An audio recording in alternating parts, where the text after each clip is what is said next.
Ok, pues bienvenidos todos a esta sesión de presentación de la asignatura de paradigmas de la programación. Yo soy el profesor Antonio Martín Garre y os voy a dar esta asignatura este semestre. ¿Vale? Esta sesión va a ser una sesión muy corta en la que vamos a ver bueno, un poco la descripción de la asignatura. Voy a hablaros un poco sobre mí, el temario, las unidades que componen esta asignatura. Os voy a explicar el sistema de evaluación, el tipo de actividades que nos vamos a encontrar y cómo se corrigen. Y por último os voy a dar mis datos de contacto y cómo podéis contactar conmigo.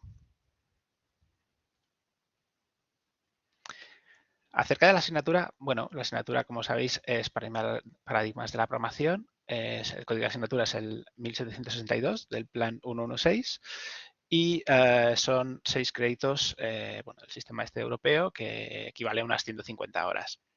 El carácter de la asignatura es obligatorio y en principio, si nada lo impide, el examen final es presencial. ¿Vale? En el semestre anterior, como sabéis, bueno, en principio también era presencial y se tuvo que cambiar, optar a un examen online.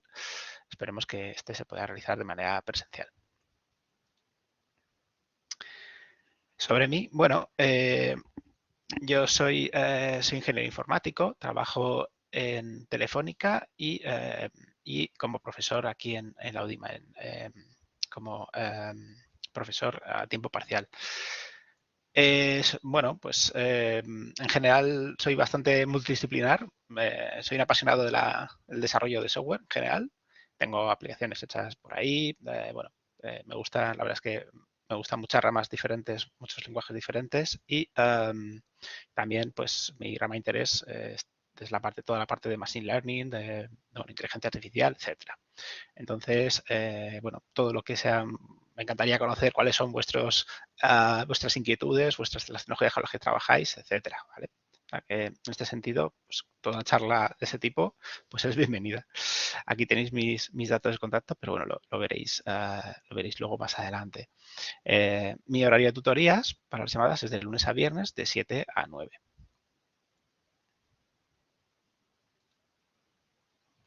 Sobre el temario, bueno,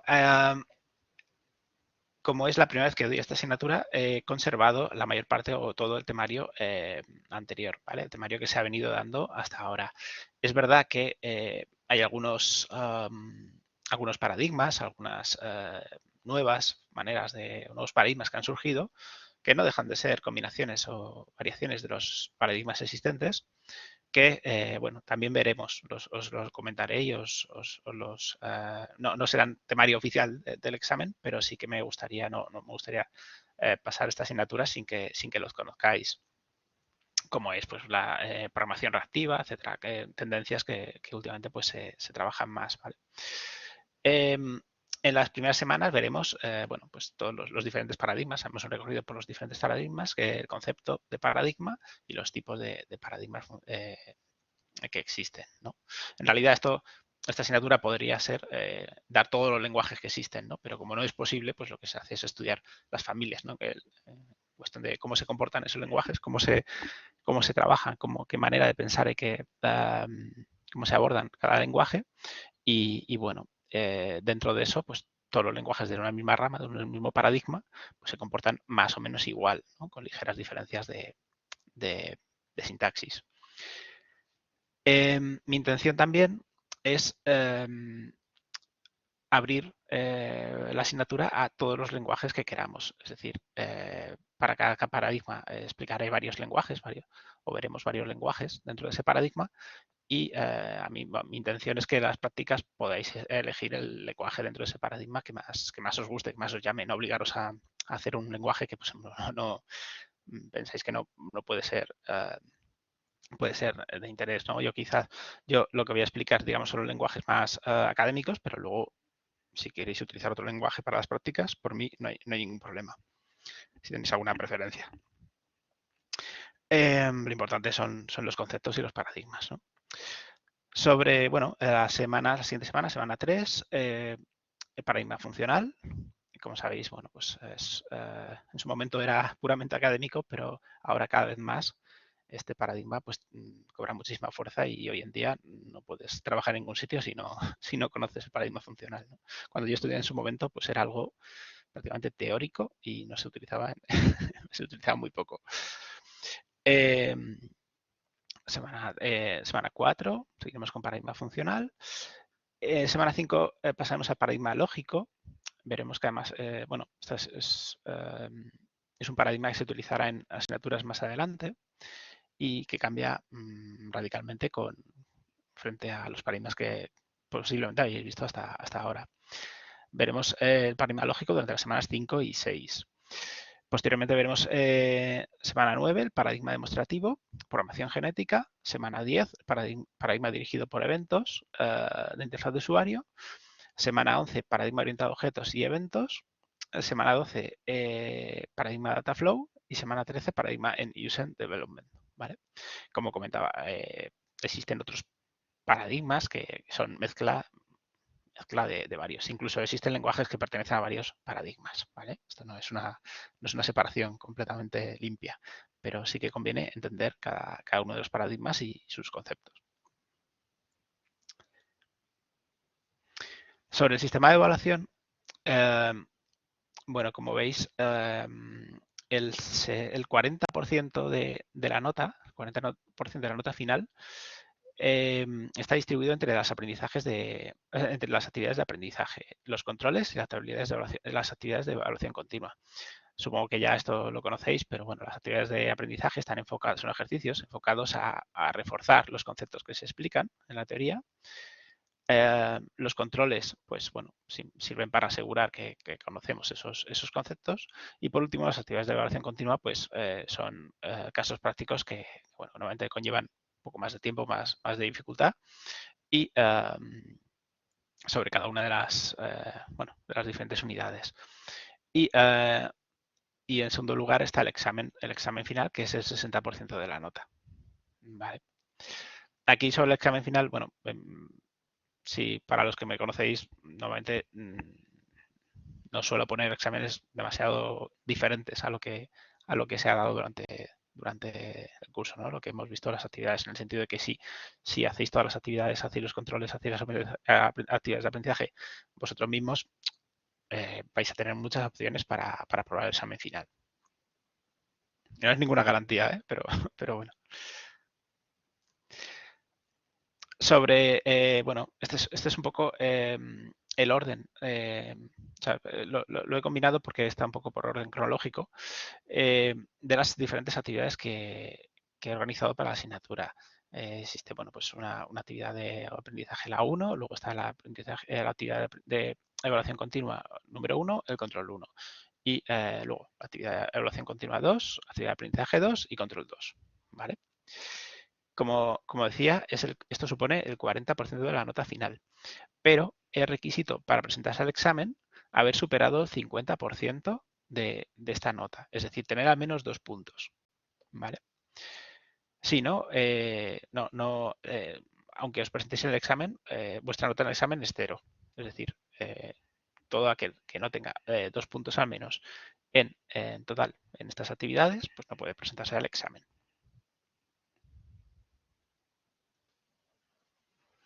Sobre la corrección de las actividades, bueno, las actividades se empiezan a corregir una vez finalizado el plazo de entrega, ¿vale?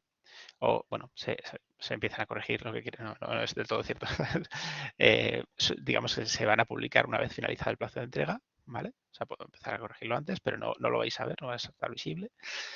La calificación, como mucho, 2 semanas después de la fecha de finalización va a estar disponible la calificación.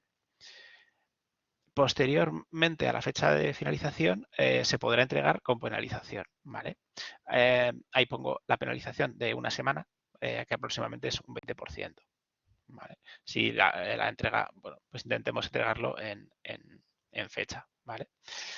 Y no se podrá entregar una vez publicados los resultados, ¿vale? Como los resultados se van a publicar 2 semanas después de la fecha de finalización, pues como mucho tendremos, o sea, como mucho podemos entregar 2 semanas después, o vamos, no apuréis porque eso no es una regla exacta, puedo publicarlo un poquito antes o bastante antes. y tendréis un 30% de penalización, ¿vale? Pero no os ruego que por favor no vayáis a esos extremos. No se podrá entregar, bueno, las actividades una vez publicados los resultados y no se permite la realización de controles una vez cerrado el plazo de finalización. Los controles tienen un plazo de finalización. Una vez finalizados, una vez transcurrido, ya no se puede entregar el control, ¿vale? El control os dice la nota de manera inmediata. Sobre el contacto, bueno, para aquellas cuestiones de interés general, está disponible el foro de tutorías de la asignatura. Este es el medio más recomendado porque, bueno, cualquier duda que pongáis en el foro de tutorías, pues todos los demás la podéis compartir, la podéis enriquecer y creo que está bien para todos.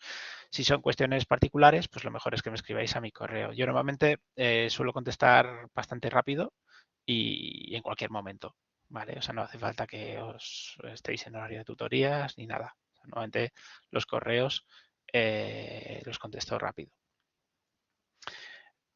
Y bueno, ahí pues, si es necesario crear una sesión o lo que sea, pues lo podemos organizar, ¿vale? Normalmente si veo que es una duda que, bueno, parece generalizada o un concepto que no está claro, etcétera, lo que suelo hacer es un vídeo, grabo un vídeo y lo cuelgo en la página. Para cualquier otro tipo de gestión, pues están las tutorías telefónicas o organizamos sesiones virtuales, ¿vale?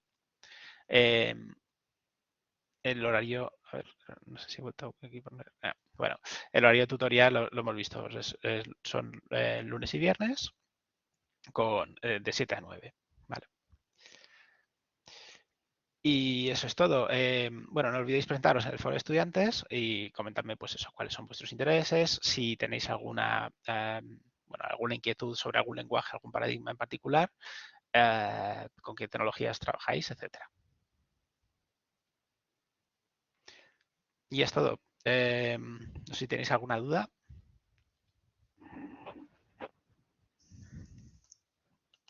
Sí, bueno, a ver, lo de los plazos de entrega, yo voy a tratar de ajustarme, pero estoy trabajando, tengo 3 asignaturas y me van a coincidir las fechas. Entonces, voy a procurar ajustarme lo máximo posible. También depende un poco de cómo me vayas avanzando las actividades. Si me las vas avanzando, ¿sabes? Me gusta leerme primero la teoría para poder abordar un poco, pues eso, las actividades que presentáis. Pero vamos, a veces entre que tener la teoría, pues me como el tiempo. Luego, ¿hay algún lenguaje? ¿Qué tipo de lenguaje y cómo van a ser las prácticas? Quiero decir, si tú has dicho que hay lenguajes que integran varios paradigmas, quizás sea la idea, ¿no? Coger un lenguaje, porque si tienes que sumergirte en el aprendizaje de cada lenguaje para cada actividad, pues ahí me como yo ya todo el tiempo. Entonces, no sé qué recomiendas o qué lenguajes tipos son los que más. Bueno, es una buena, es una buena reflexión, ¿no? Coger un lenguaje que sea multiparadigma. Normalmente, a nivel académico no se suele hacer eso. A nivel académico se suele escoger un lenguaje para un lenguaje puro, un paradigma, para abordar ese paradigma, ¿no? Es verdad que en los últimos 10 años, últimos 5 o 10 años, todos los lenguajes pues, se han ido torciendo para abarcar varios paradigmas. ¿Vale? En particular, funcional. Paradigma funcional, pues como sabéis, pues Java a partir de Java 8 ha cogido pues, expresiones lambda, funciones, bueno, como sabéis, ¿no? Si lo sabéis, supongo que, pero bueno, muchos lenguajes se han doblado para coger varios paradigmas. Entonces, bueno, eso es algo que se puede ver. Hombre, evidentemente, estoy hablando del paradigma lógico, paradigma orientado a objetos, pero si vamos a programación lógica, pues no puedes coger ningún lenguaje así genérico. Yo lo que sí se puede hacer es, yo voy a explicar varios lenguajes y algunos coinciden. Si queréis, o sea, si por ejemplo dices, no, es que no me interesa aprender otros lenguajes, quiero aprender este y creo que este es multiparadigma, vale, pues en la medida de lo posible es todas las prácticas con ese lenguaje, o sea, todas las prácticas que se puedan hacer con ese lenguaje, utiliza ese lenguaje, ¿vale? O sea, yo por ejemplo, imagínate, lenguaje funcional. Pues hablaré de Haskell, hablaré de Hope, hablaré de Lisp, hablaré de varios lenguajes que responden a ese paradigma. Y también mencionaré pues que otros lenguajes como Python o como Java o como C# o como TypeScript, no sé, otros lenguajes, también utilizan este paradigma. Entonces, luego la práctica, pues si la quieres hacer en Java porque te interesa Java, adelante. Yo no lo voy a... me parece... O sea, a mí me da igual un lenguaje que otro, ¿vale? Entonces, pues eso. O sea, es algo que, bueno, a mí me gusta, me parece enriquecedor, ¿no? Utilizar varios lenguajes. Si alguien quiere utilizar solo uno, adelante, no hay problema. En el examen entiendo que, a ver, hay que escribir el lenguaje, ¿no? El lenguaje, las instrucciones del lenguaje. Porque pseudocódigo no se puede emplear, ¿no? En el examen. No he No tiene pensado sentido. todavía el examen. No tiene sentido, ¿no? Si eh, estás... no lo sé, no lo sé. Hombre, no creo que sea, a ver, yo, desde mi punto de vista, no suelo, no, creo que no sería correcto ser escrupuloso con la sintaxis cuando estás escribiendo en una hoja, ¿vale? O sea, eh, más o menos aceptaría pseudocódigo o código más o menos. O sea, no te voy a poner, te suspender por quitar o no poner un punto y coma. Vale, bueno, si es en Python sí que te suspendo, pero en otro lenguaje no lo voy a poner. Entonces, no tiene, no, eso no te preocupes. Pero vamos, que tampoco lo he pensado en el examen. No he pensado cómo va a ser. Eso más adelante tendremos una sesión en particular para el examen. ¿Hay una Luego que... mano levantada, Gonzalo? Sí, tengo una duda. Al igual que has dicho que no hay preferencias a la hora de elegir lenguajes, Ujú. ¿tampoco hay preferencias sobre qué sistemas usar en las actividades o qué distribuciones usar? ¿A qué te refieres? ¿Con qué distribuciones? Si en algunas actividades, por ejemplo, vamos a tener que utilizar un sistema operativo en concreto o vamos a tener que usar máquinas virtuales del laboratorio. Nada, no, sin problema. Ah, vale. Como si queréis usar. Yo normalmente utilizo un emulador sobre un emulador, sobre una máquina virtual, sobre una máquina virtual. No hay problema. O sea, eso lo mismo. Cuanto más enriquecedor sea, mejor. En ese sentido, no voy a marcar, o sea, tenéis disponible lo que hay en laboratorio. Yo siempre voy a dar pues, algunas pautas para instalar los lenguajes, digamos, el lenguaje que vayamos a ver, pero, pero hay total libertad para que cada uno se monte su propio sistema. Eso, por ejemplo, un ejemplo, en Lisp se suele utilizar Emacs. A nivel académico se suele utilizar Emacs. En Linux yo lo utilizo Visual Studio Code, ¿vale? Y con Docker. O sea, no, eso creo que no, no es, no deberíamos centrar el foco ahí, deberíamos centrar el foco en entender los conceptos, en saber resolver los problemas y no tanto en tener que utilizar un sistema u otro, sistema operativo u otro. Ahora bien, la decisión que toméis, ser consecuentes. O sea, si vais a usar Mac, pues o sea, fijaos en que sepáis luego o no tengáis problemas en el resto de, no digo Mac o Linux o lo que sea, un sistema operativo determinado, Windows, pues que luego nos dé problemas. O sea, tener la vida más o menos fácil. No sé si he respondido a tu pregunta. Sí, vale, gracias. Yo de todas formas siempre marcaré un estándar, ¿vale? Siempre diré, bueno, pues esto para el que no quiera o el que digamos tenga más problemas o no tenga mucho conocimiento, pues bueno, la forma más fácil, la manera más fácil, ¿no? Pero bueno, en general no voy a mirar nada de eso, por supuesto. Entonces, ¿qué nos recomiendas? Yo hago a ver, con Windows 10, ¿no? Visual Studio Code y de ahí ir descargando todos los lenguajes que podamos o cómo nos organizamos el trabajo. Bueno, va muy rápido. Personalmente, el editor que utilicéis, el que más os guste. Yo utilizo Visual Studio Code porque estoy acostumbrado en los últimos años, me he acostumbrado a ese. ¿Que queréis usar Sublime? Pues Sublime. ¿Que queréis usar Emacs o V, no hay ningún problema, ¿vale? Es verdad que para ciertos lenguajes y para ciertos proyectos, pues sí que se necesitan algunas herramientas muy particulares, ¿vale? O sea, por ejemplo, si vas a hacer una aplicación web o una aplicación con ASP.NET Web Forms o algo así, pues a lo mejor necesitas el Visual Studio completo o si vas a hacer una aplicación grande con Java, pues a lo mejor necesitas Eclipse con cierto framework, con cierto IDE ya personalizado porque necesitas hacer una depuración muy particular, etcétera. Pero en la medida posible yo intentaría adaptarme, o sea, o adaptar el entorno a lo que a mí me gusta, a lo que es cómodo para mí. Me gusta a mí Linux y C, pero bueno, no sé si el Prolog o alguno de estos sí que se podía, ¿sabes? A base comanda, pero vamos, lo que Es raro facilite que la algo no vida. funcione, es algo que algo no funcione en Linux, ¿vale? O sea, yo en la mayoría del desarrollo lo hago bajo Linux, incluso Visual Studio Code lo utilizo bajo Linux. Es raro que algo no funcione, que entorno no, o sea, que hay un entorno de desarrollo que no soporte Linux, ¿vale? Es lo más estándar, la verdad. Es el sistema operativo. Sí, de programación por antonomasia, ¿no? Más que... Claro, o sea, casi todo lo vais a ver en Linux. Es más, muchas cosas vais a tener problemas si no vais a Linux, ¿vale? Normalmente se suelen portar, etcétera. O sea, el desarrollo se suele portar a Windows para que se utilice en Windows, pero muchas veces vais a ir a GitHub, vais a bajar un código que necesitáis reutilizar y os vais a dar cuenta que son todos scripts, que todos son rutas de Linux, etcétera. ¿Vale? Entonces, ahí eso sí que lo contaré que Linux, pues es algo que un desarrollador, si quiere dedicarse al mundo de desarrollo, necesita.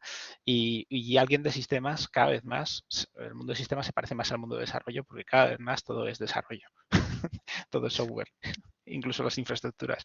Entonces, si casi todo lo que sea desarrollo de soluciones informáticas, el mundo de Linux va a estar muy, muy cerca. Entonces, eso sí que lo recomiendo con mucha Vehemencia, ¿no? con mucha fuerza, efectivamente.